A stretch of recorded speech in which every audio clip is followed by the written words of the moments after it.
ኤሎሂም የሚለው የብዛነት ስያሜ ያለው ቢሆንም ምንድነው ብዛነት? አምላክ ብዙ ነው ወይ? አምላክ አንድ አይደለም ወይ የሚለው ነገር ደግሞ ለማየት የሚያስችል ስያሜ እንደሆነ እንመለከታለን። ኤል የሚለው ብቸኛ ሲንጉላር ወይም እግዚአብሔር ብቻ የሚያመላክትና ከቅዱሳን ጋር ከመላእክቱ ጋር ከመርጣቸው ነቢያት ጋር አብሮነቱን ለማሳየት የሚጠቀም ቃል እንደሆነ ለማየት ሞክረናል። ኤሎሂም ስንል ግን ብዛነትን ያሳያል። ብዛነት ስንል እግዚአብሔር ብዙ ነው ወይ መለኮት ነው ወይ? አይደለም። እግዚአብሔር ስላሴነቱን ለማሳየት አንድም ሶስትም እንደሆነ ለማድረጉ ብቃት የሰው ምክር የማያስፈልገው እግዚአብሔር አምላክ ግን ነገር ግን የወደደውን ለማድረግ በዚህ መልኩ ራሱን ሊጠራ እንደፈለገ እንመለከታለን። ኤሎሂም ስንል ብዛነቱን ወይም ሶስትነቱን ነው የሚያሳየው።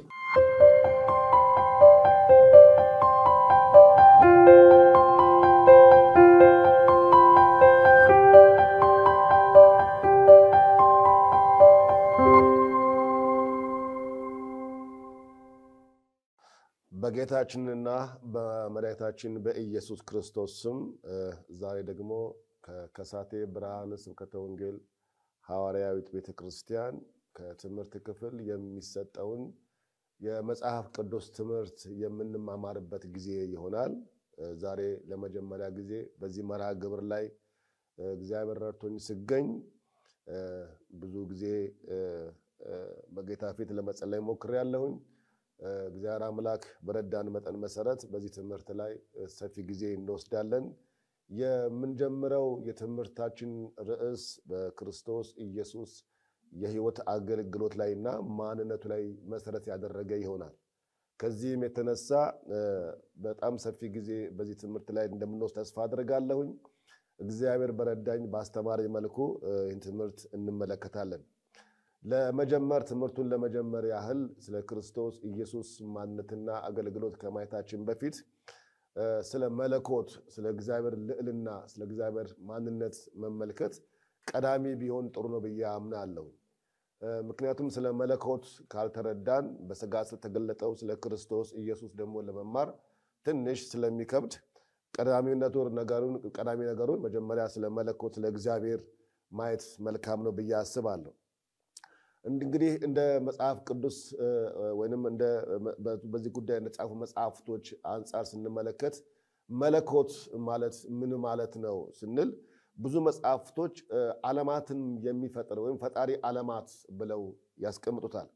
ፈጣሪ ዓለማት ካለመገኘት ወደ መገኘት፣ ካለመኖር ወደ መኖር፣ ካለመታየት ወደ መታየት ያመጣ ራሱ ግን መገኛ የሌለው አስገኝ የሆነ የሚለውን ትርጉም ይይዘናል። ፈጣሪ የተፈጠረ ሳይሆን ራሱ በማንነቱ ፈጣሪ ነውና ካለ ኩሉ ወይም ሁሉን የሚችል ሁሉን ማድረግ የሚችል የሚለውን ስያሜ እንደሚይዝ እንመለከታለን። ስለዚህ ይሄ ፈጣሪ ስንል ዓለማትን ካለ ምክንያት ወይንም ካለ መገኛ መፍጠሩን መናገራችን ያለ መገኛ ወይንም ያለ መነሻ የተገለጠውን ዓለም የገለጠ የፈጠረ ያስገኘ የሚለውን ያሳየናል። ይህንን ሊያደርግ የሚችል በራሱ ፈጣሪ እግዚአብሔር አምላክ እግዚአብሔር መለኮት ካልሆነ በስተቀር በሰው አይምሮ ወይንም በመድረክ የምናስባቸው የትኛውም ነገር ለዓለማት መፈጠር ምክንያት ሊሆን አይችልም። ብዙ ምሁራን፣ ብዙ ሳይንቲስቶች፣ ብዙ በዚህ ነገር ላይ ሊቀውኑ ሰዎች ስለ ዓለማት መፈጠርና መገኘት ብዙ ትንታኔ ይሰጣሉ። ብዙም ነገር እንዳላቸው እንሰማለን። ነገር ግን እነዚያ ነገሮች ራሱ አስገኝ ያላቸው እግዚአብሔር ግን ራሱ አስገኘልም ግኝት ነው። ስለዚህ ለዚህ ነው መጽሐፍ ቅዱሳችን በመጀመሪያ እግዚአብሔር ሰማይና ምድርን ፈጠረ ሲል ለመፍጠሩ ራሱ እግዚአብሔር መጀመሪያ ተፈጠረ አይደለም። እንደ ፈጣሪነቱ እንደ አስገኝነቱ መግቢያ አድርገው ይጀምርልናል። ስለዚህ ካሊ ወይንም ስንል ሁሉን ማድረግ የሚችል የሚሳነው የሌለ ካሊ ሁሉ ስንል ፈጣሪ ስንል አምላክ ስንል የሚሳነው የሌለ የሁሉ ነገር አስገኝ የሆነ ፈጣሪ የሆነ የሚለው ሐሳብ ያስቀምጥልናል። ስለዚህ ለዚህ ነው ካሊ ነው ስንል ምን ማለታችን ነው? ሁሉን ማድረግ የሚችል ነው፣ የሚሳነው ነገር የለም የሚለውን ያስቀምጥልናል። ስለዚህ መለኮት ነው ስንል ደግሞ የሚያከብረው፣ የሚያክለው፣ የሚስተካከለው፣ የሚመጥነው መለኪያ የሌለው መገኘት የሌለው የሚለውን ነው የሚያሳየን። መለኮት የማይጨበጥ የማይዳሰስ የማይነካ እዚህ ቦታ ትገኛለህ እዚህ ቦታ አትገኝም የማይባል ለሚያደርገው መለኮታዊ ድንቅ አሰራር የሰው ምክር የሚያስፈልገው ለነገሮች ሁሉ ፈጣሪና ግኝት የሆነው ነው። ስለዚህ መለኮት ስንል ከሰው ዕውቀት፣ ከሰው አይምሮ፣ ከሰው አስተሳሰብ በላይ የሆነ ነው። ስለዚህ መለኮት የሚለው ቃል ግዕዙ ጥሩ ያስቀምጠዋል። ግዕዙ እግዚአብሔር ዘኩሉ ይመልክ ይላል። ምን ማለት ነው? እሱ እግዚአብሔር አምላክ የሁሉ አምላክ ገዢ ነው፣ የሁሉ አምላክ ፈጣሪ ነው፣ የሁሉ አምላክ አስገኝ ነው ይለዋል። ለዚህ ነው ብዙውን ጊዜ መጽሐፍ ቅዱሶቻችን በራእይ ምዕራፍ 19 ቁጥር 6 ላይ ብዙ ነገር ይናገራል። ግን እኔ አንድ ክፍል ዛሬ አነባለሁ። በተለይ ራእይ ዮሐንስ ምዕራፍ 16 ቁጥር 7 ላይ ያለውን ቃል አነባለሁ። የእግዚአብሔር ቃል እንደዚህ ይላል። ዮሐንስ ራእይ ምዕራፍ 16 ቁጥር 7 ላይ እንደዚህ ይላል። ትንሽ ከፍ ብዬ ባነበው ጥሩ ነው። ከቁጥር 4 ጀምሬ ሶስተኛውም ጽዋውን በወንዞች በውሃ ምንጮች ውስጥ አፈሰሰ፣ እነርሱም ደም ሆኑ። የውሃውም መልአክ ያለህና የነበርክ ጌታ ሆይ ቅዱስ ሆይ እንዲህ ሲል ፈረድክ፣ ጻድቅ ነህ። የቅዱሳንና የነቢያትን ደም ስላፈሰሱ ደምን ደግሞ አጠጣሃቸው የሚገባቸው ነውና ብሎ ሲናገር ሰማው። ከመሠዊያውም አዎን ሁሉን የምትገዛ ጌታ አምላክ ሆይ ፍርዶች እውነትና ጽድቅ ናቸው ብሎ ሲናገር ሰማው። አራተኛውም ጽዋውን በፀሐይ ላይ አፈሰ፣ ሰዎቹን በእሳት ልታቃጥል ተሰጣት። ሰዎቹን በታላቅ ትኩሳት ተቃጠሉ። በእነዚህም መቅሰፍቶች ላይ ስልጣን ያለውን የእግዚአብሔርን ስም ተሳደቡ፣ ክብርንም እንዲሰጡት ንስሐ አልገቡም። አምስተኛውም ይላል ጽዋውን በአውሬው ዙፋን ላይ አፈሰሰ፣ መንግስቱም ጨለማ ሆነች። ከስቃይም የተነሳ ምላሶቻቸውን ያኝሁ ነበረ። ከስቃዮቻቸውም ከቁስለታቸውም የተነሳ የሰማይን አምላክ ተሳደቡ። ከስራቸውም የተነሳ ንስሐ አልገቡም እያለ የእግዚአብሔርን ፈራጅነት፣ የእግዚአብሔርን ተቆጭነት፣ የእግዚአብሔርን ቅን ጻድቅ ፈራጅነት ያስረዳል። ምንድነው ሊነግረን የፈለገው? እግዚአብሔር ካህሊ ሁሉ ነው ስንል በእግዚአብሔር ድንቅ አደራረግ ላይ ራእይ ሲናገር እግዚአብሔር ቅን ጻድቅ ፈራጅ የፍቅርና የምሕረት አምላክ እንደሆነ እንዲሁ ደግሞ እግዚአብሔር አምላክ ቁጣቸውን ስድባቸውን አየ። ከዚህም የተነሳ ፈራጆ እግዚአብሔር ሆይ ፍረድ እያለ እግዚአብሔር ሲፈርድ እንመለከታለን። ምን ማለት ነው? እሱም እግዚአብሔር ፈራጅ አምላክ፣ እግዚአብሔር ቅን ጻድቅ ፈራጅ እንደሆነ የሚያሳየን ክፍል ነው። ይሄ ክፍል ስንመለከተው በተለይ ቁጥር 7 ላይ የሚናገረው አዎን ሁሉን የምትችል ሁሉን የምትገዛ ጌታ አምላክ ሆይ ፍርዶች እውነትና ጽድቅ ናቸው ብሎ ሲናገር ሰማው ይላል። በተለይ የማሰምርበት ይህን ክፍል ነው። ምንድነው የሚለው? አዎን ሁሉን የምትገዛ ጌታ አምላክ ሆይ ፍርዶች እውነትና ጽድቅ ናቸው ብሎ ሲናገር ሰማው። ስለዚህ እግዚአብሔር አምላክ በፍርዱ የማይሳሳት በምክሩ ጻድቅ የሆነ እግዚአብሔር አምላክ እንደሆነ ለማመልከት ሲፈልግ ካሊ ኩሉ ብሎ ያስቀምጠዋል። ስለዚህ አማርኛችን ይህን ቃል ጥሩ አድርጎ ይፈተዋል። ይሄ ካሊ የሚለውን ምን ብሎ ያስቀምጠዋል? ሁሉን የምትገዛ፣ ሁሉን የሚገዛ፣ ሁሉን ገዢ፣ አስተዳዳሪ፣ መሪ የሚለውን ያስቀምጥልናል። ስለዚህ ከዚህ አንጻር ስንመለከተው እግዚአብሔር የሁሉ ፈጣሪ፣ የሁሉ መገኛ፣ የሁሉ አባት እንደሆነ መጽሐፍ ቅዱሳችን በተለያየ አቅጣጫ ያሳየናል። ስለዚህ ሁሉን የሚገዛ የሚለውን ሁሉን የሚይዝ ወይንም ብለው ቢናገሩ ደግሞ ጥሩ ነው የሚል የአባቶች መጽሐፍ ትርጉም አለ። ስለዚህ ሁሉን የሚይዝ፣ ሁሉን የሚቆጣጠር፣ ሁሉን የሚያስተዳድር ያለሱ ፍቃድ የሚሆን ምንም ነገር በዚህ ምድር ላይ የሌለ እና እዚህ ቦታ ለማድረጉ እዛ ቦታ ላለማድረጉ ምንም አይነት የሰዎች ሐሳብና ምክር የማያስፈልገው፣ ለአደራረጉ፣ ለአሰራሩ፣ ለስልጣኑም የሰዎች ሐሳብ የማያስፈልገው ካሊ ሁሉ ሁሉን የሚገዛ ሁሉን የሚይዝ አስገኝ የሌለው ግኝት ለነገሮች ሁሉ ምንጭ የሆነ አምላክ እንደሆነ በዛ በእግዚአብሔር ቃል ውስጥ ብዙ ቦታ እንመለከታለን። ስለዚህ ፈጣሪ ነው መለኮት ነው ስንል እግዚአብሔር አምላክ የማይዳሰስ የማይታይ የማይጨበጥ የማይነካ ለማድረጉና ለመስራቱ የማንም ምክርና የማንም ሐሳብ የማያስፈልገው አምላክ ብቸኛ የሆነ ንጉስ፣ ብቸኛ የሆነ ገዢ፣ ብቸኛ የሆነ አስተዳዳሪ ለምክሩ ለአሰራሩ ቅን ጻድቅ እንደሆነ በብዙ አቅጣጫ እግዚአብሔር ቃል ይነግረናል። ስለዚህ ነው የዓለማት ፈጣሪ የነገሮች ሁሉ መገኛ ስለሆነ እግዚአብሔር የሚለውን ስም ያገኘው። ጌታ ብሔር ስንል የብሔሮች የነገሮች ሁሉ ጌታ ገዢ አምላክ እንደሆነ እንመለከታለን። ስለዚህ መለኮት የምንለው እንግዲህ ፈጣሪ ዓለማት ከሆነ ፍጥረቶችን ሁሉ የፈጠረ የሚለውን ቃል ደግሞ ያስከትልናል። የፍጥረታት ሁሉ መገኛ፣ ያለ እርሱ ይሁንታ በዚህ ምድር ላይ የሆነ ምንም ነገር የለም ማለት ነው። ምንድነው? የስሙን ቃል መጽሐፍ ቅዱስ መጀመሪያ በጻፈባቸው ቋንቋዎች ላይ ያለውን ፍቺ ስንመለከተው በተለይ በመጀመሪያዎቹ የመጽሐፍ ቅዱስ አጻጻፍ ላይ ስለዚህ ቃል የተቀመጡትን ዋና ዋና ትርጉሞችን ብንመለከታቸው የዕብራይስጡ ቃል ያህዌ ያለና የሚኖር የሚለውን ቃል ጽርዕ የሚለው ደግሞ ከዚህ ከላቲን ጋር የሚገናኘው ቃል ያኑ ቃል ያህዌ ይለዋል። ግዕዙ ግን ዘሃሎ ወይሄሎ ማለት ያለና የሚኖር ነበር፣ ዛሬም አለ፣ ወደፊትም ይኖራል የሚለውን ቃል ጥሩ አድርጎ ያስቀምጥልናል። ሁለተኛ የምንመለከተው ይሄው ዕብራይስጡ ላይ ደግሞ ምን ያደርገው ጸባኦት ወይም ያህዌ የሚለው አልፋ ኦሜጋ ወይንም መጀመሪያና መጨረሻ መነሻና መድረሻ የሚለውን ሲያስቀምጥልን ግዕዙ ግን ቀዳማዊ ወደ ሐራዊ ይለዋል። ቀዳማዊ ወደ ሐራዊ ማለት መጀመሪያና መጨረሻ መነሻና መደምደሚያ የሚለውን ቃል ጥሩ አድርጎ ያስቀምጥልናል። ሶስተኛ የምንመለከተው አዶናይ አዶን የሚለውን የዕብራይስጡን ቃል ስናስቀምጠው ግዕዙ ግን የዕብራይስጡ ቃል በጽርዕ ቃል ግን ኬሮስ ይለዋል። ኬሪዮስ የሚለውን የግዕዙ ቃል ገዢ ወይንም ጌታ ብሎ ይፈታልናል። ሌላው የምንመለከተው በዕብራይስጥ ቃል ኤል የሚለው ቃል አረማይክ ጋር የሚገናኝ ባህሪ ያለው።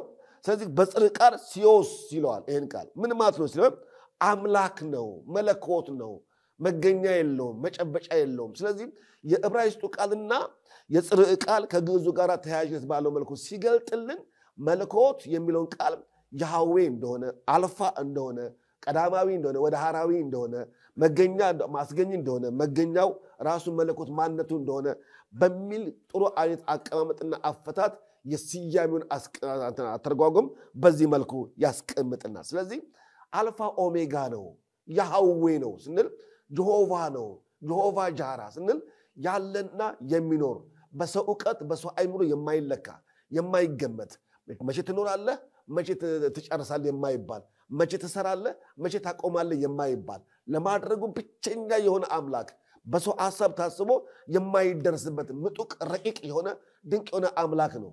ለዚህ ነው መጽሐፍ ቅዱሳችን በተለያየ አቅጣጫ ላይ እግዚአብሔር ትልቅ ነው እኛም አናውቀውም ይላል እና የእግዚአብሔር ትልቅነት የእግዚአብሔር ማንነት ከሰው አይምሮና ከሰው ዕውቀት በላይ ሆነ እንመለከታለን።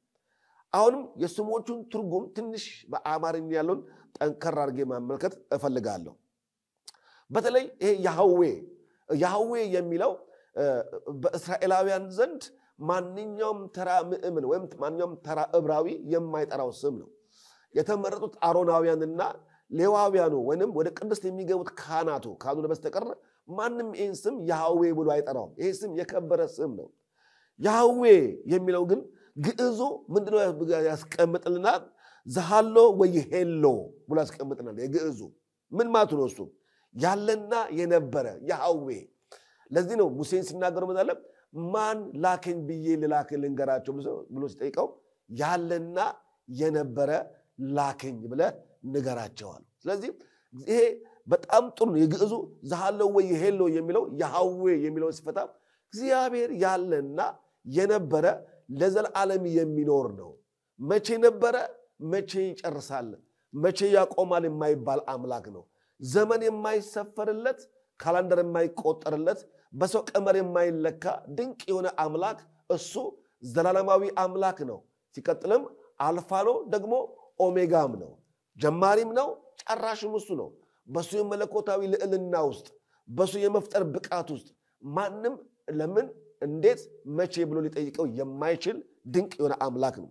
ስለዚህ አሁንም ይሄኑ ያህዌ የሚለውን ቃል የጽርዕ ቃል የሚለው ቃል የጽርዕ የሚባለው ከላቲ ጋር የሚገናኘው ቃል ደግሞ አልፋ ኦሜጋ የሚለው ቀዳማዊ ወደ ሐራዊ ይላል። አሁን እሱም ጥሩ አስቀምጥና ምን ማለት ጥንት የሌለው ረቂቅ መጨረሻ የሌለው ደቂቅ ይለዋል። ጥሩ አፈታት ነው። ስለዚህ ይሄ ጥንት የሌለው ማለት መጀመሪያው ታሪኩ በዚህን ጊዜ ጀመረ የማይባል ለአደራረጉ ለአሰራሩ ረቂቅ የሆነ ከሰው ዕውቀት አእምሮ በላይ የሆነ አጨራረሱ ደግሞ ደቂቅ የሆነ ማለት በሰው ሐሳቤ እዚህ ጋር ይቆማል የማይባል እግዚአብሔር ተባረከው። እንዲህ አይነት ድንቅ አምላክ መለኮት ስለሆነ ብዙ የእግዚአብሔር ቃላት ይህንን አማርኛ ወይም ያህዌ የሚለውን ቃላት በተለያየ አፈታት ፈተውት ሲጠቀሙት እንመለከታለን። ስለዚህ በጽር አልፋ ኦሜጋ የሚለው ስም በኢትዮጵያ መጽሐፍ ቅዱስ አልፋ ዋኦ ብሎታል። አልፋ ወይ ዋኦ ወይም ተብሎ ማስወሱ ኃያል ጌታ ገዢ የሆነ አስተዳዳሪ ወይንም ትንሽ ቀላል አድርገውና መሪ እረኛ የሚለውን ያሳያል። ማለት ቀዳሚ የሚለውን ከሱ ጋር የሚያዝ ባህሪ አለው። ስለዚህ አልፋ ኦሜጋ የሚለው በኢትዮጵያ ጽሑፍ ውስጥ አልፋ ወኦ ብላት መጀመሪያ መነሻው የማይታወቅ አደራረጉ አሳሩ ከሰው ዕውቀት በላይ የሆነውን እንደሆነ እንመለከታለን። ለዚህ የራእይ መጽሐፍ ምዕራፍ 1 ቁጥር 8 ላይ አንድ ቃል ይናገራል። እሱም ባነበው ደስ ይለኛል። ራእይ ዮሐንስ ምዕራፍ 1 ቁጥር 8 ላይ እንደዚህ ይላል፣ ያለውና የነበረው የሚመጣውም ሁሉንም የሚገዛ ጌታ አምላክ አልፋና ኦሜጋ እኔ ነኝ ይላል። ስለዚህ ይህንን ቃል የሚያስቀምጥልን መጀመሪያም እሱ እንደሆነ መጨረሻም እርሱ እንደሆነ፣ አልፋም እርሱ እንደሆነ፣ ኦሜጋም እንደሆነ፣ ጀማሪም እንደሆነ፣ መጨረሻም እንደሆነ እነዚህ ቃላት ጠንከር ባለ መልኩ እንመለከታለን። ስለዚህ አቤቱ የሰራዊት ጌታ ሆይ ይላል አንደኛ ሳሙኤል ምዕራፍ 1:11 ላይ ጸባኦት የሚለው ቃል ሲፈታልን የመጀመሪያው ቃል በመጽሐፈ ነገሥት ላይ እናገኘዋለን። አንደኛ ሳሙኤል ምዕራፍ 1:11 ላይም አቤቱ የሰራዊት ጌታ እግዚአብሔር ሆይ። የሰራዊት ጌታ እግዚአብሔር ሲል እግዚአብሔር ተመሰገነ ይሁን በምድር ላይ ያለውን የሰው ልጅ ፍጥረት ሳይሆን በሰው አይምሮ ያልታዩ እልፍ አእላፋት ኢን ሚሊየንስ የሚቆጠሩ በመላእክት የመላእክት ነገዶች ግዑዛን ኃያላን በእጆቹ ስራ የተፈጠሩትን ከሰው አይምሮ በላይ የነዛ ሁሉ ምድረሱ ጌታ ነው። አቤቱ አምላክ ነው፣ ፈጣሪ ነው። የሰራዊት ጌታ እግዚአብሔር ሲል ከዛ ጋር የሚገናኝ ባህሪ እንዳለው እንመለከታለን። ሌላው የምንመለከተው በዚሁ ሐሳብ ውስጥ ስለ ስሙ ነው። አሁንም ጠንክር አድርጌ መናገር የሚፈልገው የግዕዙ ቃል ጥሩ አድርጎ የተረጎመልኛል። ግዕዙን እየተጠቀምኩ የሚሄደው እግዚእ ኃያላት ይላል። እግዚእን ኃያላት ብሎ የሚናገረው በአማርኛው ቃሉ የላቀ ነቢይ ይለዋል። የነቢያቱ ሊቀ ነቢያት የሚለውን ቃል እንፈታለን። ይሄ እግዚእ ኃይላት ወይንም እግዚእን ኃያላን የሚለውን እግዚእ ኃያላት የሚለውን በአማርኛው የላቀ ነቢይ ወይንም ቅዱስ ነቢይ ይለዋል። ምን ማለት ነው? ነቢይ ማለት ትንቢት የሚናገር ሳይሆን የተፈጠሩትን ዓለማት በቃሉ የመፍጠር ብቃት ያለው፣ ተናገረ ማለት ይሆናል ማለት ነው። አሰበ ማለት ይገለጣል ማለት ነው። ለአነጋገሩ ስህተት፣ ለአደራረጉ ውርደትና ድቀት የሌለበት እሱ አልፋ የሆነ ኦሜጋ የሆነ በአነጋገሩ ሕጸጽ የማይገኝለት ድንቅ የሆነ አምላክ እንደሆነ ሲናገር የላቀ ነቢይ ነው፣ ቅዱስ ነቢይ ነው ሊያስቀምጥልናል። ስለዚህ በተለያየ አቅጣጫ የእግዚአብሔር ቃል ውስጥ ብዙ ጊዜ እናገኛለን። ምን ማለት ነው ቅዱስ ነቢይ ስንል? ኢሳይያስ ቅዱስ ቅዱስ ቅዱስ የሰራዊት ጌታ እግዚአብሔር ብዙ ቅድስናውን ሲያስቀምጥ ቅድስና አስፈልጎት ሳይሆን ፍጹም የሆነ ስህተት የማይገኝበት የላቀ አምላክ እንደሆነ ሲናገር ይደረጋል። ለሚደረገውና ለሚናገረው ነገር ሕጸጽ ስህተት የሌለበት አምላክ እንደሆነ ለማስረገጥ ነው ኢሳይያስ በተደጋጋሚ ቅዱስ ቅዱስ እያለ። ኪሩቤሉም ሱራፌሉም ራእይ ምዕራፍ 7 ላይ እንደምናገኘው ሕዝቅኤል ምዕራፍ 1 ላይ እንደምናገኘው ቅዱስ ቅዱስ ቅዱስ የሰራዊት ጌታ እግዚአብሔር እያሉ አጽንኦት ሰጥተው ይሄን ስም ሲናገሩት እንመለከታለን። ቅድስና አስፈልጎት ሳይሆን እሱ ፍጹም አምላክ እንደሆነ መገኛ ወይንም መነሻ አይደለም። ለአደራረጉ ለአሰራሩ ምንም ስተትና ውድቀት የሌለበት ጸጸት የሌለበት አምላክ እንደሆነ ለማስረገጥ ሲፈልግ ነው ይህንን ቃል አጽንኦት ሰጥተው የሚናገሩት። ሌላው የምንመለከተው በዚሁ ቃል ላይ አሁንም ስሙን ለማጠንከር የዕብራይስጡ ቃል አዶናይ ወይንም አዶን የሚለው ቃል እንመለከተው እስቲ። አዶን የሚለው ቃል የዕብራይስጡ ቃል በጽር ቃል ወይንም ኪሪዮን ይለዋል። የጽርኡ ቃል ኪሪዮን ሲለው ግዕዙ ግን እግዚ ወይንም ጌታ ማለት ነው ይለዋል። ጌታ እግዚአብሔር ተባረከ ይሁን። በዕብራይስጡ ወይም በአረማይኩ የግዕዙም ጌታ ወይንም ገዢ የሚለው ቃል ያስቀምጥልናል።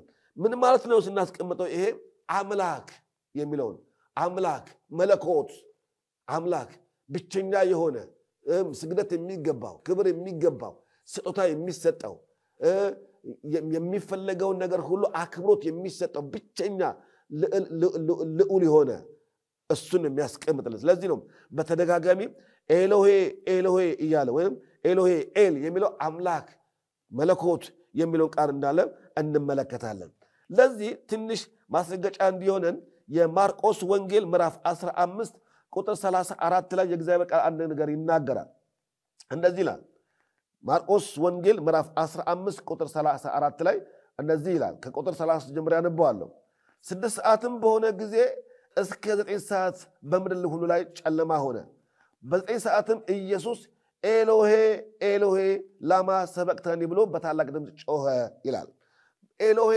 ኤሎሄ ላማ ሰበቅታኒ አሁን ኤሎሄ ኤሎሄ የሚለው ምን ለማለት ነው ስንመለከት የእግዚአብሔር የቅድስናው ወይንም የልዕልናው የገዥነቱ ብቸኛ መጠሪያ ስም ነው ኢየሱስ ኤሎሄ ኤሎሄ ላማ ሰበቅታኒ አምላኬ ሆይ ለምን ተውክ አምላክ የሚለው ኤሎሄ ኤሎሄ የሚለው ኤል የሚለው የአምላክነት ብቸኛ የማድረጉ ብቸኛ መፍትሄ መሆኑ እና በሚያጋጥም የትኛውም ነገር ላይ ብቸኛ ደራሽ ብቸኛ የመፍትሄ አምላክ እንደሆነ አስረግጦ ለመናገር ይህንን ቃል በማርቆስ ወንጌል ምዕራፍ 15:34 ላይ ጌታችን ኢየሱስ ክርስቶስ በስነ ስቅለቱ ላይ ሆኖ ሲጮህ እና ሲቃትት ሲናገረው እንመለከታለን ሌላው የምንመለከተው በዚህ በጽድቅ ቃል ሲዮስ የሚለውን ቃል ምንድነው ሲዮስ የሚለውን ቃል ሐዋርያቱ ዲዮስ ብለው እንደሚጠሩትና ይነገራል እና ምን ማለት ነው በሐዋርያ ሥራ ምዕራፍ 14 ቁጥር 12 ላይ የምናገኘው ቃል ነው የምናገኘው እና ዲያ ለምሳሌ የማርቆስ የሐዋርያ ሥራ ምዕራፍ 14 ቁጥር 12 እንመልከተው የሐዋርያ ሥራ ምዕራፍ 12 ቁጥር 12 እንመልከት እንደዚህ ይላል 14 ቁጥር 12 መጽሐፍ ቅዱስ ሲናገር እንደዚህ ከፍ ይላንበው ከቁጥር 11 ጀምሮ ሕዝቡም ጳውሎስ ያደረገውን ባዩ ጊዜ ድምፃቸውን ከፍ አድርገው በሊቃንያ ቋንቋ አማልክት ሰዎችን መስለው ወደኛ ወርደዋል አሉ በርናባስንም ዲያ አሉት ጳውሎስንም እርሱ በመናገር ዋና ስንበረ ሄርሜን አሉት አሁን ዲያ የሚለው አምላክ በእነሱ መለኮት ነው ያለው በመናገር ደግሞ ሌላ ሄርሜን እንዳት እንመለከታለን ስለዚህ ምን ለማስፈልገው ነው ይሄን ቃል ስንጠቀም ጽድቅ ቃል ሲዮስ ሲለው የግብረ ሐዋርያት ግን ዲዮስ በርናባስን ዲያ ሲሉት ጳውሎስ ደግሞ ሄርሜን አሉት ስለዚህ የግዕዙ ቃል ምን ይላል ወይ ሰይምዮ ለበርናባስ ይላል በርናባስን እንዳሉት ዲያ ብለው እንደሰየሙት ወሰመዮ ለበርናባስ ማለት በርናባስን ምን ብለው እንደሰየሙት ምን ብለው ዲያ ብለው ስለዚህ ዲያ የሚለው ቃል ከጽሉ ቃል ስናመጣው መለኮት አምላክ ነው አምላክ ሳይሆን አይቀርም ብለው እንደሰየሙት ስለዚህ ይሄ የኢጣሊያ የሮም ቋንቋዎች ናቸው በወቅቱ የነበሩ ነገር ቋንቋዎች ናቸው ስለዚህ በልጦ ለሚታይ ነገር ለነሱ ትልቅ መስሎ ለሚታያቸው እንደ አምላክ ሊሆን ይችላል ብለው የሚጠረጥሩት ነገር አምላክ ነው ብለው የሚጠቀሙበት ስም ነው ይሄ ዲያ የሚለው ስለዚህ ዲያ የሚለው ለእግዚአብሔር ብቻ የሚሰጥ ስያሜ ነው በሮማው ቋንቋ እና የስያሜው አሳያም ስንመለከተው ከብቸኛ ማድረግ ጋራ ወይንም እባቡ ሲነድፈው ሰውየው ሳይሞት ሲቀር ወይም ችግር ሲያጋጥማቸው ከሰው ስብዕና ውጪ የተለየ ነገር ሲመለከቱ በወቅቱ የነበሩ ሰዎች ይሄስ አምላክ ካልሆነ በስተቀር ሊያደርገው የሚችል ማንም የለም የሚል ግላዊና ሰብአዊ ወይም ማህበረሰባዊ ጥያቄ ስለነበራቸው ለዛ ጥያቄያቸው የሚሰጡት ምላሽ ይሄስ ዲያ መሆን አለበት ይሄስ አምላክ መሆን አለበት የሚል ስለዚህ አምላክ የሚለው ቀጥታ የምንመለከተው ሰው ልጅ የማይችለው ግን እግዚአብሔር ብቻ ሊያደርገው የሚችለውን ነገር የሚያመላክተን እንደሆነ እንመለከታለን ስለዚህ በአጠቃላይ ስንመለከተው እንግዲህ የጽርዑንም የዕብራይስጡንም የግዕዙንም ስንመለከተው እግዚአብሔር አምላክ ብቸኛ ፈጣሪ ገዢ ወደር የማይገኝለት መቼ ታደርጋለህ መቼ አትሰራለህ ተብሎ ምክር የማያስፈልገው ልዑል ኃያል እንደሆነ አስረጂ ስያሜዎች እንደሆነ እንመለከታለን ትንሽ የብሉይ ኪዳኑን ስንመለከተው የእግዚአብሔር ስሞች መጠሪያ ብቻ ሳይሆኑ የእግዚአብሔር ባህሪውንም ጭምር ወይንም ስራውንም ጭምር የሚናገር ባህሪ አላቸው ስያሜዎቹ ስለዚህ ስሙ ብቻ ሳይሆን መለኮት ብቻ ሳይሆን አምላክነቱን ብቻ ሳይሆን ፈጣሪነቱን ብቻ ሳይሆን አስገኝነቱን ብቻ ሳይሆን ስያሜው በእግዚአብሔር ማንነት ያለን ባህሪውን የመግለጥ ባህሪ ያላቸው ስራውን የማስረዳት ባህሪ ያላቸው ለምሳሌ ኤሎሂም ወይንም ኤልኦሄ ቀደም ያለው ኤል ያለው መሰረታዊ ትርጉሙ ኃያል አንደኛ ጌታ ወይንም መሪ ብያችኋለሁ ስለዚህ ኤል ስንል ለምሳሌ ኤል በተለያየ ስያሜ ውስጥ እናገኘዋለን ኤሎሂም የሚለውን ስለዚህ ኤል መሰረታዊ ትርጉሙ ስንመለከተው በቀጥታ የሚያሳየን ከምን ጋር ነው ኃያል ነው አንደኛ ነው ወይንም መሪ ነው የሚለውን ስያሜ ያስገኝልናል ሌላ የምንመለከተው በዓል አሁን በዓል የሚለውን ትክክለኛ አጸፋዊ ምላሽ ፍርሃትን ራስን ዝቅ ማድረግ መታዘዝን ሁሉ የሚያሳይ ባህሪ አላቸው የስያሜው አቀማመጥ ስለዚህ በዓል ሆይ ስማን ሲሉ ጣዖታትን ሳይሆን በዓል ኤል የሚለው ከአምላክ ጋር የሚገናኝ ነው ግን ምን ለማትፈልገው ነው የቃሉ አፈታትና የፊደሉ አተረጓጎም ከመታዘዝ ጋራ ወይንም ከፍርሃት ጋራ ወይንም ራስን ዝቅ ከማድረግ ጋራ የሚያያዝ ባህሪ እንዳለው እንመለከታለን ቃሉ ብዙን ጊዜ የሴም ቋንቋ ነው የሴም ቋንቋ ስለሆነ ብዙን ጊዜ መጽሐፍ ቅዱስ መጽሐፈ ዕዝራ ላይ በተለይ ትንቢተ ዳንኤል ላይ የምናገኛቸው ሐሳቦች አሉ ከመታዘዝ ጋራ ራስን ከማስገዛት ጋራ እነዚህ ስያሜዎች ትርጉም እንዳላቸው እናገኛለን ዳንኤልን በተለይ አቅጣጫ ስም ሲሰጠው እንመለከታለን ሌላ ኤሎሂም ነው አሁን ኤሎሂም ኢዮብ ላይ በግጥም መልክ ተቀምጧል ኢዮብ ምዕራፍ 3 4 እስከ 23 እንመለከተው በግጥም ኤሎሂም የሚለውን የእግዚአብሔር ሁሉን ቻይነት የእግዚአብሔር ብቃት የእግዚአብሔር የማድረግ ችሎታ እና የሰውን ማንነት የመረዳት የሰውን ማንነት የመገንዘብ እና ሰውን ካለበት ችግር ውስጥ ካለበት ገላዊ ጥያቄ ውስጥ ለማውጣት ያለው ብቸኛ መለኮታዊ ስልጣኑን ኃይሉን እና አደራረጉን ሁሉ የማሳየት አቅም አለው ኤሎሂም የሚለው ስያሜ ስለዚህ በብሉይ ኪዳን በአብዛኛው የሚገኘው ኤሎሂም የሚለው የስሙ ትርጉም ኃያል አምላክ ወይንም አምላክ ኃያል የሚለውን ቃል ይሰጠናል ማለት ነው ስለዚህ ኃያል ማለት የሚሳነው የለም የሚያቀተው የለም ካለመቻል ጋር ሳይሆን ከመቻል ጋራ ከማድረግ ጋራ ከብቃት ጋራ ተያይዞ የሚሰጥ ስያሜ ነው ኤሎሂም የሚለው ስያሜ ስለዚህ ሌላ ምን መከተው ኤሎሂም የሚለው በእግዚአብሔር በተለያየ ቦታ ላይ ስያሜው ተሰይሞ ልናገኝ እንችላለን ለምሳሌ በእግዚአብሔር ቃል ውስጥ ጣዖታት ተሰይሞ እናገኛለን መላእክትን እናገኛለን ሰዎችም ሊያመላክት ይችላል ለዚህ ጥቅስ ለማወቅ ተፈለገ የተማማርን ስለሆነ ጣዖታትን ማመላከቱ የምንመለከተው ዘጸአት ምዕራፍ 18 ቁጥር 11 ላይ ኤሎሂም የሚለው ጣዖታትን ሲጠቁም እንመለከተዋለን መላእክትን ደግሞ ስንመለከት መዝሙር 8:5 ላይ ሲጠቁም እንመለከታለን ሰዎችን ደግሞ ሊያመለክት ይችላል ይሄም ዘጸአት 7:21 ላይ እንዲሁም መዝሙር 82:1-6 ላይ እነዚህ እናገኛለን ስለዚህ ስያሜው ስንመለከተው ከባህሪ ጋራ ከማንነት ጋራ ከሰዎች ግላዊና ማህበረሰባዊ እንቅስቃሴ ጋር ተያይዞ ስያሜው በስፋት ተዘርግቶ እንመለከታለን ስለዚህ የብሉይ ኪዳን የእግዚአብሔር አሰያየሞች ከማድረጉ ብቃት ጋር ተያይዞ ህዝበ እስራኤልን ከመታደግ ካሉበት ችግር ከማውጣት ጋራ በሚያጋጥማቸው የትኛውም ግላዊ ጥያቄ ውስጥ ሁሉ አብሯቸው ከመሆን ጋራ ባህሪውን ማንነቱ ሁሉ ጭምር የማመላከትና የመጠቆም ባህሪ ያላቸው ስያሜ ማለት ነው ስሙ ማለት ነው ስለዚህ እግዚአብሔርን በሚመለከት የኤሎሂም አጠቃቀም በብሉይ ኪዳን የሚከተሉትን ዋና ነጥቦች ይይዛል አንደኛ እግዚአብሔር ከኃያላን በላይ ልዑል ኃያልና የሚፈራ ዓለምን ፈጣሪ ገዢ እንደሆነ ብቸኛ ስያሜው ያሳያል ይህን ስም ሊጠቀም የሚችል በምድር ላይ ማንም የለም ምክንያቱም ያህዌ የሚባል ሰው የለም ያህዌ ብቸኛ ማን ስም ነው ምን ማለት ነው ይሄ ብቸኛ ገዢ ልዑል ኃያል የሚፈራ የሚሰራ ብርቱ አምላክ እንደውም ዘፍጥረት ምዕራፍ 1 መዝሙር 95 ምዕራፍ 3 ላይ እግዚአብሔር ታላቅ አምላክ ነውና በአማልክትም ሁሉ ታላቅ ነውና ንጉስ ነውና ይላል ምን ማለት ነው እሱ መዝሙር 95 ቁጥር 3 ላይ የሚነግረን ይሄንን እግዚአብሔር ምንድነው ታላቅ አምላክ ነው ብቻም አይደለም በአማልክት ሁሉ ላይ እንኳን ታላቅ ንጉስ ነው ይላል ስለዚህ ይሄ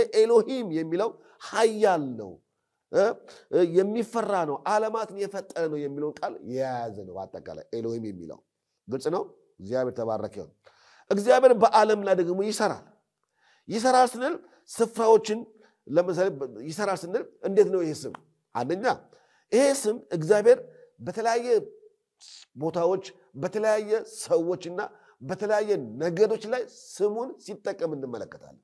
ይሄ ኤሎሂም የሚለው ስለዚህ እግዚአብሔር ከኃያላን በላይ ልዑል ኃያል የሚፈራ የዓለም ፈጣሪ ገዢ እንደሆነ ለማየት ሞክረናል።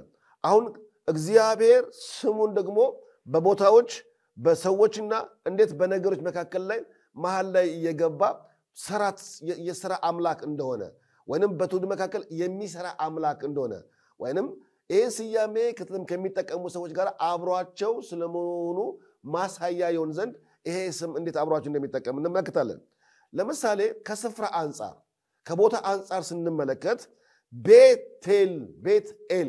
ቤትኤል የእግዚአብሔር ቦታ ወይንም ጵኒኤል አሁን እነዚህ ቦታዎች የእግዚአብሔር ቤት ወይንም የእግዚአብሔር ቦታ ያስባላቸው በራሳቸው በማንነታቸው ሳይሆን የእግዚአብሔር ስያሜ የእግዚአብሔር የማድረግ የእግዚአብሔር የመገኘት ምልክቱ አብሯቸው ስላለ ነው። ቤትኤል የእግዚአብሔር ቦታ ወይንም የእግዚአብሔር መገኛ ቦታ ቤትኤል ወይንም ጵኒኤል እንደምንለው። ስለዚህ ኤል የሚለው እግዚአብሔር ከዛ ቦታ ጋር አብሮ እንደተገኘ በዛ ቦታ ላይ ተአምራት እንደሰራ በዛ ቦታ ላይ ልዩ ነገር እንዳለ ለማመላከት ይሄን ስም ከቦታ አንጻር ተተርጉሞ እንመለከታለን። ሌላ የምንመለከተው ደግሞ ሰዎች ላይ ስንመለከተው ሰዎች ላይ ደግሞ አብሯቸው ስለመሆኑ ማሳያ ሆኖ የምንመለከተው ለምሳሌ በሰዎች አንጻር እስማኤል ብለን እናገኛለን። ኤልያስ እናገኛለን። ኤልሳ እናያለን። ናትናኤል አሁን ኤል የሚለው የእግዚአብሔር አብሮነት እግዚአብሔር ከሰዎቹ ጋር አብሮ የመሆኑ ማሳያ ምልክቱ ስሙ አብሯቸው ከነሱ ጋር መሆኑ ነው። ስለዚህ እግዚአብሔር ከሰዎቹ ጋር እንዳለ እግዚአብሔር አብሯቸው እንደሚሰራ እግዚአብሔር ከነሱ ውጪ በሆነ መለኮታዊ አደራረግና አሰራር በሰዎች ላይ እንደሚሰራ ማመላከቻ ይሆን ዘንድ ስሙ አብሯቸው ሲጠቀስ እንመለከታለን። ሌላ የምንመለከተው ከመላእክት አንጻር ስንመለከተው ሚካኤል፣ ገብርኤል ኤል የሚለው ሁልጊዜ የኃይል የእግዚአብሔር የማድረግ ብቃት የመገኘቱ ሙላት ማሳያ ሆኖ እንመለከታለን። ህዝብ ደግሞ ስንመለከት ለምሳሌ እስራኤል ኤል የሚለው ግድ ነው። ስለዚህ ኤል የሚለው የእግዚአብሔር አብሮነት የኪዳን አምላክ እንደሆነ አብሯቸው በሚያጋጥማቸው የትኛውም ነገር ውስጥ ሁሉ ከእርሱ ውጪ ምንም ነገር ማድረግ እንደማይችሉ ማሳያ ጭምር እንደሆነ የሚያመላክተን ነው። ስለዚህ ነው ይህ የሚያሳየን እግዚአብሔር ከሰው የራቀ አምላክ አይደለም፣ ግን በሰዎች መካከል እየተመላለሰ ሰውን የሚረዳ ሰውን የሚታደግ የሚያድን አምላክ የሚመራ እግዚአብሔር አምላክ የትኛውም ችግሮችን ሁሉ የሚያጥፍና የሚፈውስ ነፃ የሚያወጣ አምላክ እንደሆኑ ለማሳየት ስያሜው አብሯቸው እንዳለ እንመለከታለን። ስለዚህ እግዚአብሔር የሩቅ አምላክ ሳይሆን የቅርብ አምላክ ነው የሚባለው ለዚህ ነው። የምንገምተው የማንጨብጠው ተስፋ የምናደርገው የማይያዝ አድርገን እንቆጥሮ አንችልም። ይሄ እግዚአብሔር ከግምት በላይ አጠገባችን ያለ ከሐሳብ በላይ በእጃችን የሚጨበጥ አምላክ እንደሆነ በጠራለው ጊዜ አጠገባችን የሚገኝ እዚህ ቦታ ይገኛል እዚህ ቦታ አይገኝም በየትኛውም ችግር ውስጥ ሊገባ አይችልም ይሄኛው ደግሞ ችግር እሱ ሊጋበዙ አይችልም ብለን የምንሰፍለት የምንለካለት አምላክ አይደለም።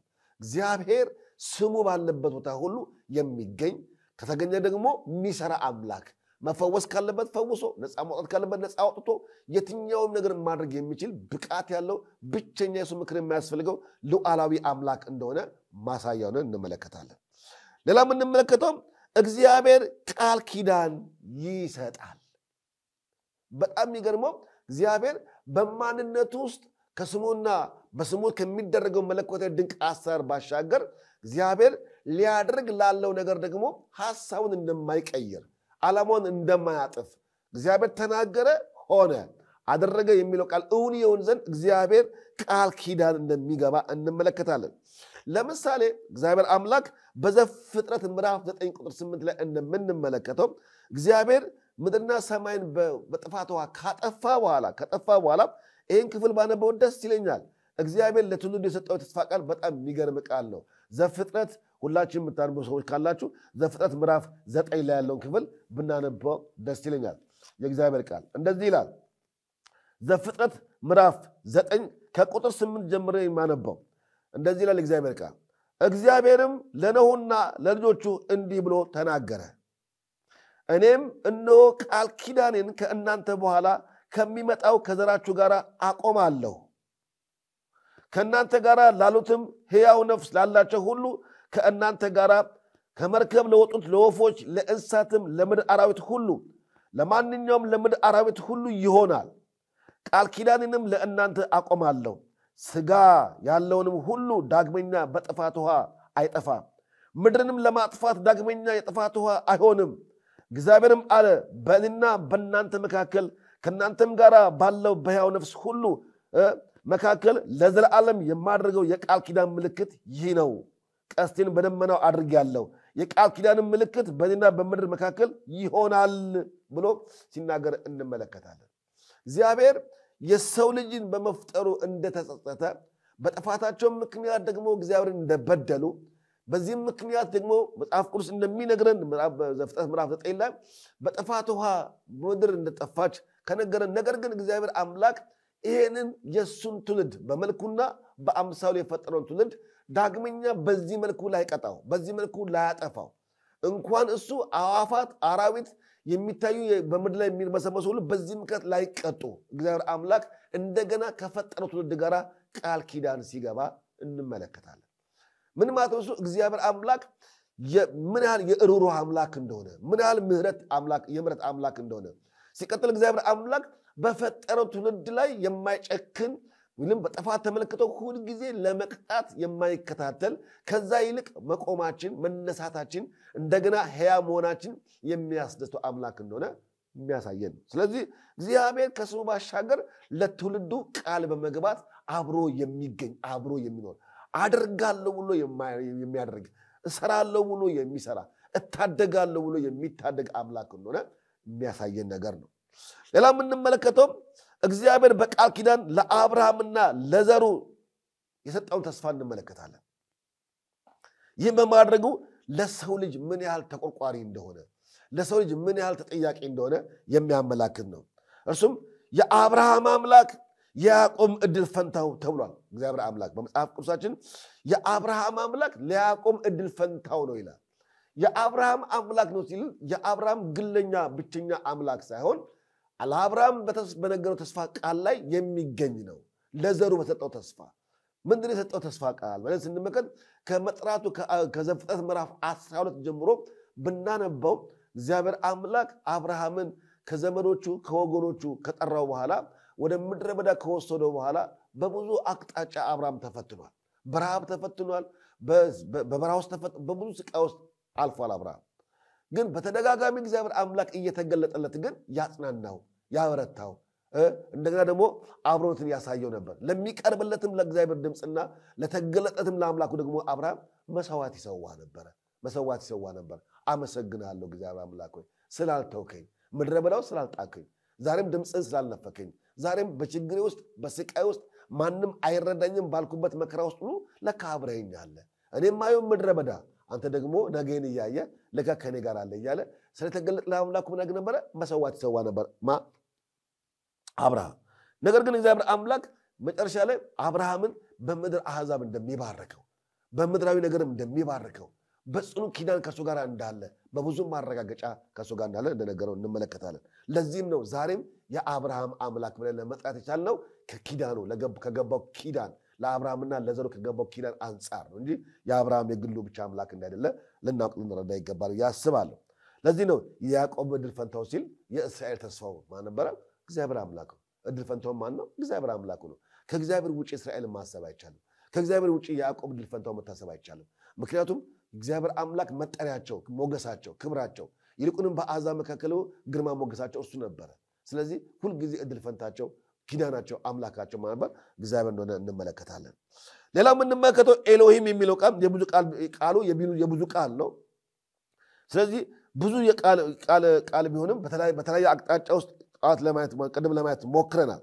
ግን አንድ ነገር መጠቆም ፈልጋለሁ። ኤሎሂም የሚለው የብዛነት ስያሜ ያለው ቢሆንም ምንድነው ብዛነት? አምላክ ብዙ ነው ወይ?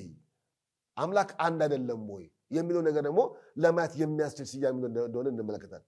ኤል የሚለው ብቸኛ ሲንጉላር ወይም እግዚአብሔር ብቻ የሚያመላክትና ከቅዱሳን ጋር ከመላእክቱ ጋር ከመርጣቸው ነቢያት ጋር አብሮነቱን ለማሳየት የሚጠቀም ቃል እንደሆነ ለማየት ሞክረናል። ኤሎሂም ስንል ግን ብዛነትን ያሳያል። ብዛነት ስንል እግዚአብሔር ብዙ ነው ወይ መለኮት ነው ወይ ስንል አይደለም። እግዚአብሔር ስላሴነቱን ለማሳየት አንድም ሶስትም እንደሆነ ለማድረጉ ብቃት የሰው ምክር የማያስፈልገው እግዚአብሔር አምላክ ግን ነገር ግን የወደደውን ለማድረግ በዚህ መልኩ ራሱን ሊጠራ እንደፈለገ እንመለከታለን። ኤሎሂም ስንል ብዛነቱ ወይም ሶስትነቱን ነው የሚያሳየው።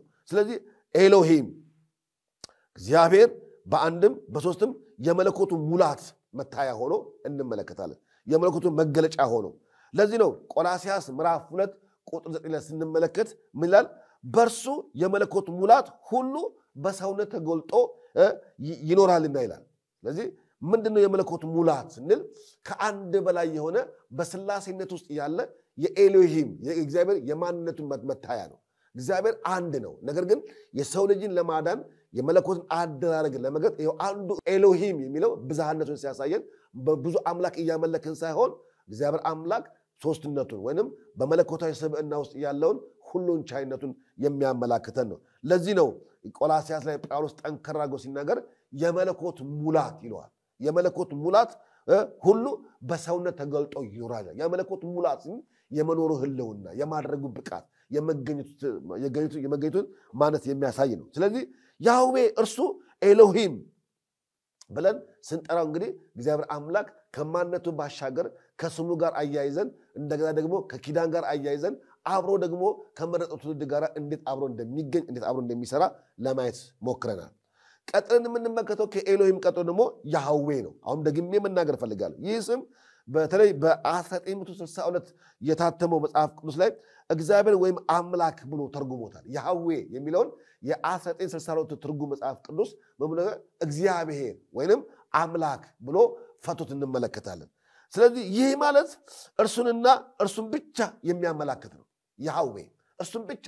ይሄ ስም ኢቭን በፍጥረት ላይ እንኳን ተሰይሞ አናገኘው። ጌታ ነው፣ መገኛ ነው፣ ገዢ ነው፣ አስተዳዳሪ ነው ስንል ምን ማለት ነው? አስተዳዳሪ ነው ስንል ሰማይና ምድርን እስካሁን ድረስ ተፈጥሯዊ ስብዕናቸውን ጠብቀው እንዲኖሩ የሚያደርግ እሱ ነው። በክረምት ዝናብ እንዲመጣ፣ በበጋ ፀሐይ እንዲመጣ፣ በልግ ክረምት እያልን የምንመለከታቸው የተፈጥሮ እንቅስቃሴዎች ተገቢ ፍጥረታቸውን ጠብቀው እንዲቀጥሉ ያደረጋቸው የእግዚአብሔር የማስተዳደር የገዥነቱ የመሪነቱ መታዮች ናቸው።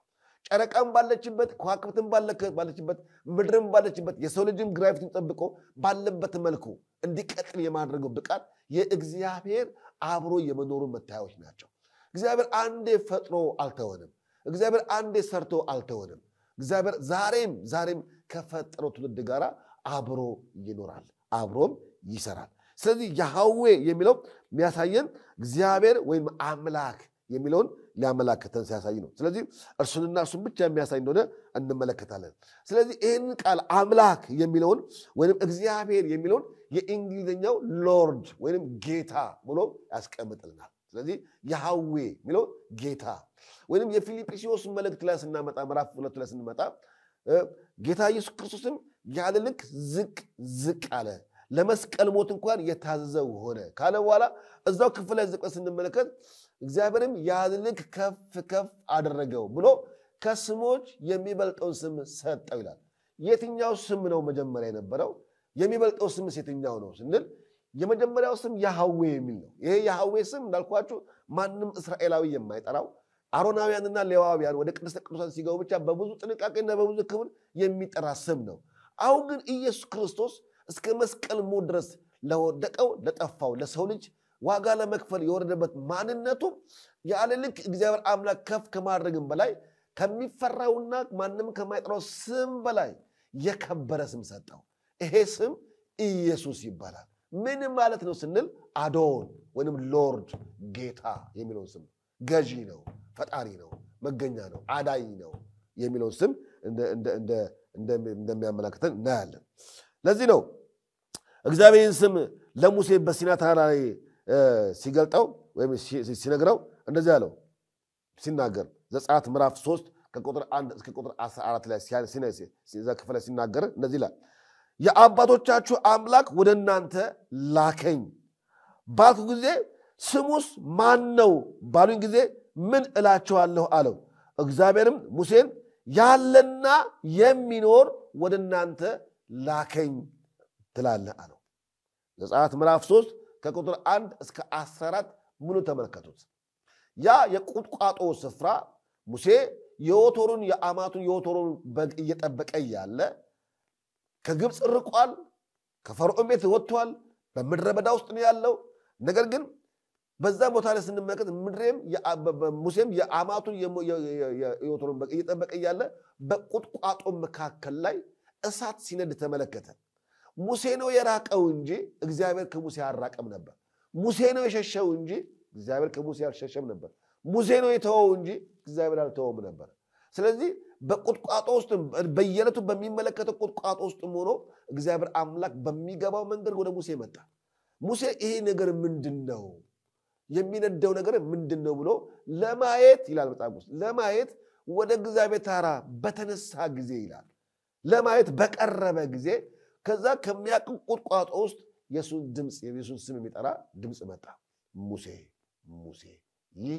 የተቀደሰ ስፍራ ነውና ከእግር ላይ ጫማን አውልቅ የሚል አሁን ያንን ድምጽ ለመስማት መነሻ የሆነው የሙሴ እርምጃ ነው የሙሴ ወደ እግዚአብሔር መጠጋት ነው ከለመደበት ማህበራዊ ህይወት ወጥቶ ወደ አዲስ ነገር ለመምጣት ያደረገው ግላዊ ውሳኔ የሙሴን ቀጣይ እድል ቀጣይን ዓላማ ቀጣዩን እርምጃ የሚያመላክት መለኮታዊ ድምጽ ነው እንመለከታለን ስለዚህ አውልቅ ጫማን አውልቅ የሚቀጥለው መለኮታዊ መመሪያ ለመቀበል ሙሴ ማውለቅ የሚገባው ነገር ነበር ጫማውን ሳይሆን በፈርዖን ቤት ተለማመደው የጣዖት ልምምድ ነበረበት ሙሴ ወንድሙን ለማዳን ሲል ግብጻዊ ገሎ የመጣ ሰው ነው ሙሴ በጣም ብርቱና ኃያል ነው እና ከዚህ ተነሳ ያልወደቀ ያልሞተ ብዙ ማንነት ነበር ይሄን ይዞ ከብት ሊጠብቅ ይችላል ይሄን ይዞ ሚስት ሊያገባ ይችላል ይሄን ይዞ ምድረ በዳ ሊኖር ይችላል ነገር ግን የተከበረውና የተቀደሰውን እግዚአብሔር ቅዱስ ነገር ማየት አይችልም ስለዚህ ያንን ለማድረግ አውልቅ አለው ሙሴም አወለቀ ባወለቀ ጊዜ ነው አሁን እንግዲህ ወደ ወጣበት ወደ ፈርዖን ቤት መልሼ እልካለሁ የሚል መለኮታዊ መመሪያ የተቀበለው ስለዚህ ምንድነው የሚያሳየው ስንል ዛሬም እግዚአብሔር አምላክ ዓላማውን ለማስፈጸም ከመረጠው ትውልድ ጋር በውድቀትም ይሁን በመቆም በችግር ውስጥም በማግኘት በየትኛውም አቅጣጫ ውስጥ ቢኖር እግዚአብሔር ለዓላማው ከጠራውና ከለየው እግዚአብሔር ሁሉ ጊዜ ከዛ ግለሰብ ከዛ ሰው ጋር እንዳለ ማሳያ ነው ነገር ግን ያለና የሚኖር ላከኛለው ማን ነው ያለው እግዚአብሔር ከማን ጋር ከአብርሃም ጋር የነበረ እግዚአብሔር ከኖህ ጋር የነበረ እግዚአብሔር ከይስሐቅ ከያዕቆብ ጋር የነበረ እግዚአብሔር ትናንትና ይረዳቸው ይታደጋቸው ነበር ዛሬም ለ400 ዓመት በግብጽ ባረበት ጊዜ ያላያቸው የመሰላቸው ያልተመለከታቸው የመሰላቸው የማያውቃቸው የረሳቸው የመሰላቸው እግዚአብሔር አምላክ እንዳረሳቸው እንዳልተዋቸው ማሳያ ይሆን ዘንድ ያለና ዛሬም የሚኖር አምላክ እግዚአብሔር ላከኝ በለው ስለዚህ ይሄ ያለና የሚኖር የሚለው ራሱን የገለጠበት መንገድ ነው ያለና የሚኖር ራሱን ያሳየበት መንገድ ነው እግዚአብሔር አምላክ ራሱን ለትውልድ መካከል ያሳየበት መንገድ ነው ስለዚህ በዛ ቁጥቋጦ ውስጥ ራሱን መግለጡ በእሳት አምሳል መታዩ ያ መለኮት የማይጨበጥ እግዚአብሔር የማይታይ እግዚአብሔር እንዴት ባለ መልኩ ለሙሴ ሊገባ በሚችል መንገድ ራሱን ገለጠለት ራሱን አሳየው እግዚአብሔር ተባረከው እግዚአብሔር ምናብ አይደለም እግዚአብሔር ግምት አይደለም መንፈሳዊው ዓለም እንደምናስበው የማይጨበጥበት የማይደርስበት አይደለም ስሙን መንፈሳዊ ዓለም ዝም ብሎ ቅዠት አይደለም መጽሐፍ ቅዱሳችን እውነተኛና ተአማኒ እንደሆነ የምንመለከተው ትናንት ከትናንትና ወዲያ በተስፋ ሲከተል የነበረ እስራኤላዊ የረሳቸው የመሰላቸው እግዚአብሔር አምላክ ለአባታቸው ለአብርሃም እንደተናገረው ሕዝብህ ወይም ነገድህ እንግዳ በሆነች ምድር ለ400 ዓመት በባርነት ይቆያል ብሎ እንደነገረው እንደዚሁ እንደተናገረው 400 ዓመት ሲያልቅ ያ ትናንትና ለአብርሃም የተናገረው እግዚአብሔር አምላክ በሙሴ አማካኝነት ደግሞ እንደገና ሲታደጋቸው እንመለከታለን እግዚአብሔር የሚጨበጥ አምላክ ነው እግዚአብሔር ለቃሉ ታማኝ ሆነ አምላክ ነው እግዚአብሔር እኛ ብንረሳው እኛ በብዙ ነገሮች እንኳን ያለፈን እግዚአብሔር እንደማይን እስኪመስለን እግዚአብሔር እንደረሳን እስኪመስለን እንኳን ብናስብ ለቃሉ ታማኝ ሆነ አምላክ ስለምናመልክ ጊዜውን ጠብቆ እግዚአብሔር አምላክ ካለንበት ከየትኛውም ነገር ውስጥ ለማስወጣት አቅምና ብቃት እንዳለው እስራኤልን የጎበኘበት መንገድ ማሳያችን ነው ስለዚህ የምንመለከተው መጽሐፍ ቅዱሳችን በተለይ ቁጥር 12 ላይ ስንመለከት ቅድስናውን የምንመለከተው በተለይ እሱ በጣም አተኩራለሁ ይህ የተቀደሰ ስፍራ ነው የሚለው እግዚአብሔር ቅዱስ ነው ስንል እግዚአብሔር አምላክ ልዩ ነው ይያልን ነው ማለት ምን ለማመደው አምላክ አይደለም ወይም አናድግበትም እግዚአብሔርን አንለማመደውም አንሰለጥንበትም እግዚአብሔርን በጣም ስሙን ስለጠራን ወይንም ዝም ስላልን እግዚአብሔር አምላክ ለምደነው ጓደኛ የምናደርገው ወይንም የሱ ነገር ተው ብለን የምናቀለው አምላክ አይደለም እግዚአብሔር ትናንትናም ቅዱስ ነው ዛሬም ቅዱስ ነው ወደፊትም ቅዱስ ነው ስለዚህ እሱ ቅዱስ ከሆነ የምንከተለው የምንወደው የምናመልከው ወይንም የእርሱን ብለን የምንሰው ደግሞ ልክ ሙሴን ተቀደስ አውልቅ ብሎ እንዳለው ዛሬም በቅድስና የምንከተለው አምላክ ምን ማለት ነው እሱ እግዚአብሔር የሚደፈር አምላክ አይደለም እግዚአብሔር የሚፈራ አምላክ ነው የሚከበር አምላክ ነው ስለዚህ ሙሴ በጣም የገረመኝ ነገር እሱ ነው ያለና ማላከኝ ብዬ ልበላቸው ሲል ማለት እንደዚህ ሰዎች ብዙ የጣዖት ልምድ አላቸው ፈርዖን የጣዖት ልምድ አላቸው ማለት ብዙ ተአምራትን ሊያዩ ይችላል ይገምታሉ እስራኤላውያን በግብጽ ውስጥ 400 ዓመት ማለት ቀላል እድሜ አይደለም ረጅም ዓመት ነው ተወልዷል አድጓል ስለዚህ የብዙ ነገር ልምድ አላቸው ሲቀጥል የተስፋው ቃል ያለቀባቸው ይሄንን ቃል የሰሙ ሰዎች ራሱ አሁን በህይወት ያሉ አይመስለኝም 400 ዓመት ማለት ለአብርሃም የተነገረው ቃል ወይንም በጽኑ እጅ በበረታች ክንድ አወጣቸዋል የሚለው ተስፋ ቃል የሚሰማ ትውልድ ያለ አይመስለኝም አሁን ያለው ትውልድ አዲስ ትውልድ ነው በግብጽ ውስጥ ተወልዶ በመከራ ተወልዶ ለመከራ የተሰጠ ትውልድ ነው ስለዚህ ከዚህ የተነሳ ያለና የሚኖር የሚለው ቃል ምናልባት ለኔ ሰዎች እንግዳ ሳይሆን አይቀርም ለዚህ ነው እግዚአብሔር አምላክ ከዚህ ቃል ጋራ ለሙሴ ተአምራዊ ክንዱን ይገልጥበት ዘንድ በእሱ ላይ በእጁ ላይ በተሰጠው ስለዚህ ይሄ በትር እግዚአብሔር ከቃሉ ጋራ ተአምራቱን የሚገልጥበት ደንዳና የሆነውን የረሳውን እግዚአብሔርን እንደገና ትናንትና በተአምራትና በድንቅ በመድረ በዳው የመራቸውን እግዚአብሔር አምላክ ዛሬም ደግሞ በግብጽ ውስጥ ባሉበት ሰዓት ላይ ሊታደጋቸው በተአምራትና በጸናች ክንድ ሊያወጣቸው የሚችል ማሳያ ይሁን ዘንድ በሙሴ እጅ ላይ በትር ላይ እግዚአብሔር አምላክ ተአምራት እንዳሳየ እንመለከት ስለዚህ ያለና የሚኖር እንኝ ብሎ ሲል እግዚአብሔር አምላክ ትናንትናም የነበረ ዛሬም የሚሰራ ነገም የሚሰራ አምላክ እንደሆነ እንመለከታለን ስለዚህ ይህ ቃል በአጭሩ ስንመለከተው የእግዚአብሔር ችሎታ የእግዚአብሔርን የማድረግ ብቃት እንመለከታለን እግዚአብሔር ተባረከ ይሁን ሌላ ምን እንመለከተው እንግዲህ ስሙን የጨረስነው ስሙ ስንጨርስ አዶን የሚለውን ምን ተረግሞ እስካሁን አዶን የሚለውን ስንመለከት መጽሐፍ ቅዱስ መዝገበ ቃላት ይህን ስም ሲያብራራው በተለያየ አቅጣጫ ያስቀምጥልናል ይሄ አዶን የሚለው ቃል ስለዚህ ያህዌ ወይም እንደ ኤሎሂም ቀጥሎ የምንመለከተው ደግሞ አዶን የሚለው ቃል ነው ስያሜ ስሙ ከገባን ወደ ማንነቱ እንገባለን በጣም ሰፊ ርዕስ ስለያዝን አዶን የሚለው ቃል መዝገበ ቃላቱ በተለያየ አቅጣጫ ይፈታል በተለይ መዝሙር ዳዊት መዝሙር ዳዊት ምዕራፍ 35 ቁጥር 23 ላይ እንደዚህ ይላል መዝሙር ዳዊት ምዕራፍ 35 ቁጥር 23 ላይ አምላኬ ጌታዬም ወደ ፍርዴ ተነስ ይላል አምላኬ ጌታዬ ጌታ የሚለው ቃል ይፈታል ጌታ አዶን የሚለው ጌታ መዝሙረኛው ጌታዬ አምላኬ ስለዚህ አዶን የሚለው ጌታ እንደሆነ አመላካች ቃል መዝሙር ዳዊት ላይ እናገኛለን ይሄው ቃል አዶን የሚለው ቃል ደግሞ እንደገና እግዚአብሔር እግዚ ጌታ ብሔር የሁሉ ጌታ የብሔሮች ጌታ የሁሉ አምላክ ጌታ የሚለው ያስቀም ስለዚህ እግዚአብሔር የሚለው ቃል ደግሞ አዶን የሚለው ቃል ተያያዥ ትርጉም እንዳለው እንመለከታለን ለማን መዝሙረ ዳዊት 37 ቁጥር 13 ላይ ያለው ቃል ስንመለከተው መዝሙረ ዳዊት ምዕራፍ 37 ቁጥር 13 ላይ ስንመለከተው እግዚአብሔር ይስቅበታል ቀኑ እንደሚደርስ አይቷልና ይላል እግዚአብሔር ይስቅበታል ቀኑ እንደሚደርስ አይቷልና እግዚአብሔር የሚለውን ቃል አዶን ብሎ ያስቀምጥልናል ስለዚህ ከዛ ጋር የሚያያዝ እንዳለው እንመለከታለን ሁለተኛ አዶን ሶስተኛ ደግሞ አዶን የሚለውን የምንመለከተው ሶስተኛ ደግሞ አዶን የሚለውን ቃል የምንፈታው አቤቱ ይላል አቤቱ የሚለው ቃል አዶን ከሚለው ስያሜ ጋር ሲገናኝ እንመለከታለን መዝሙረ ዳዊት ምዕራፍ 38 ቁጥር 9 ላይ አቤቱ ፍቃዴ ሁሉ በፊት ነው ጭንቀቴንም ከአንተ አይሰወርም ይላል አቤቱ የሚለውን ቃል አዶን ሁሉ ተፈትቷል ስለዚህ አዶን የሚለው ቃል ከማድረግ ጋራ ከክህሎቱ ጋራ ከችሎታው ጋራ ከመስራቱ ጋራ የሚያዝ ጌታ እንደሆነ ሁሉን ቻይ እንደሆነ አመላካች ቃል ነው ስለዚህ የእግዚአብሔር ስሞች በብሉይ ኪዳን ውስጥ እንግዲህ በተለየ አቅጣጫ በዚህ ስም ተሰይመው እንመለከታለን ጥሩ ነው ስለዚህ አሁን ቀጥለን የምንመለከተው ይሄኑ ስያሜ በሐዲስ ኪዳን ውስጥ ደግሞ እንዴት ተገልጦ እንመለከተዋለን ስለዚህ ስለ እግዚአብሔር መለኮታዊ ስምና ተመልክተናል መለኮቱ የሚለውን ለማየት ሞክረናል አሁን በሐዲስ ኪዳን ደግሞ ሐዲስ ኪዳን ውስጥ ገብተን ስያሜውን እንመለከታለን